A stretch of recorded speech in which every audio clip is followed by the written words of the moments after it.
కొన్ని సందర్భాల్లో కొంతమంది డైవర్ట్ అయిపోయి లక్ష్యం చేరుకాకుండా పక్కకి వెళ్ళిపోతూ ఉన్నారు. తద్వారా వాళ్ళు పెట్టుకున్న గోల్ రీచ్ కాలేకపోతున్నారు.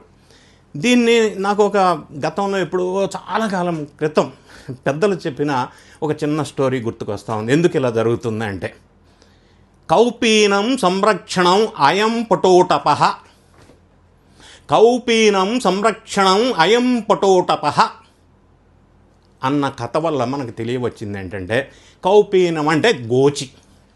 ఏమైందంటే, పూర్వకాలం ఎప్పుడు చెప్తుంటారు, నాకు ఇప్పుడు గుర్తొచ్చింది ఎందుకు ఇట్లా డైవర్షన్ జరుగుతుంది ఒక లక్ష్యం పెట్టుకున్నప్పుడు అంటే, ఒక విలేజ్లో ఒక వ్యక్తి ఇదేమంటాం మన సాంసారిక జీవితానికి వదిలేసి సన్యాసత్వం తీసుకొని తపస్సు చేసుకుంటూ అసలు ఆ డిఫరెంట్ లైఫ్ అంటే ఆధ్యాత్మిక లోకంలో లేదా దేవుని దగ్గరికి చేరువయ్యే లోకంలో ఈ సంసార బాధ్యతలను వదిలేసి ఊరి చివర కొండ దగ్గర జీవనం గడుపుతూ ఉంటాడు. ఆయన బట్టలు కూడా వేసుకోడు, గోచి పెట్టుకుంటాడు. అయితే ఆయన డైలీ స్నానం చేసి ఒక గోచి ఒంటి మీద, ఇంకో గోచి దండం మీద. సరే, గోచి స్నానం చేసి వెళ్ళినప్పుడు ఆ గోచిని ఎలుకలు కొట్టేస్తాయి. ఉన్నది ఒకటే గోచి. సరే, ఎలుకలు కొట్టేస్తే ఏం చేయాలా, మళ్ళీ ఇంకో గోచి తెచ్చుకున్నాడు.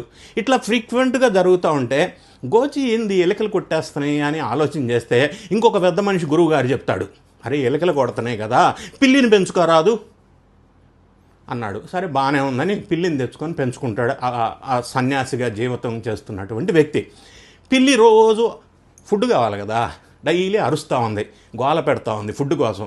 పిల్లికి ఫుడ్ పెట్టాలంటే పాలు కావాలి కదా. సరే, పాలు డైలీ కొనుక్కొచ్చి పిల్లికి పెట్టడం కష్టం అవుతుంది. ఇంకొక యోగి చెప్తాడు, అరే ఆవును పెంచుకోరాదు, పిల్లికి పాలు పనికి వస్తుంది కదా అని. సరే, బాగానే ఉందని చెప్పి ఆవును తీసుకొని పెంచుతూ ఉంటాడు. అట్లా పిల్లులు ఎక్కువని ఆవులు ఎక్కువని ఈయన ధ్యానం నుంచి డైవర్ట్ అయిపోయి ఈ ఆవుల పోషణ పిల్లుల పోషణ సరిపోతూ ఉంది. ఇదెక్కడ గొడవ అని చెప్పి కొద్దిగా డైవర్షన్లోకి వెళ్ళినాక ఇంకొక పెద్ద ఆయన నాబొట్టాడు చెప్తాడు, అరే ఈ ఆవులు పిల్లులు ఇవన్నీ చూసుకుంటూ నువ్వు ధ్యానం చేసుకోకుండా డైవర్షన్ అవుతున్నావు, ఒక పెళ్లి చేసుకుంటే పోలా, ఆమె ఏదైతే వస్తుందో ఆవులు పిల్లులు ఇవి చూసుకుంటుంది, నువ్వు ధ్యానం చేసుకోవచ్చుగా అని సలహా ఇస్తాడు. అరే ఇదేదో బాగానే ఉందే అని చెప్పి ఆ ఊరిలోనే ఒక ఆమెను పెళ్లి చేసుకుంటాడు పాపం. ఎందుకంటే ఆవులు పిల్లులు వీటన్నిటిని చూసుకోవాలి కదా, మేత పాలు, అందుకని పెళ్లి చేసుకుంటాడు. పెళ్లి చేసుకున్నాక ఇప్పుడు ఏమైంది, ఆయన సంసార జీవితంలోకి వెళ్ళిపోయాడు. ఆవులు పిల్లులు అది యోగి జీవితం మొత్తం కూడా సంసార జీవితంలోకి వచ్చి పిల్లలు అంటే ఈయన అనుకున్న లక్ష్యం ఏంటి, ఆధ్యాత్మిక లోకం గురువు, సంసార జీవితం వద్దు అని. అల్టిమేట్గా జరిగింది ఏంది,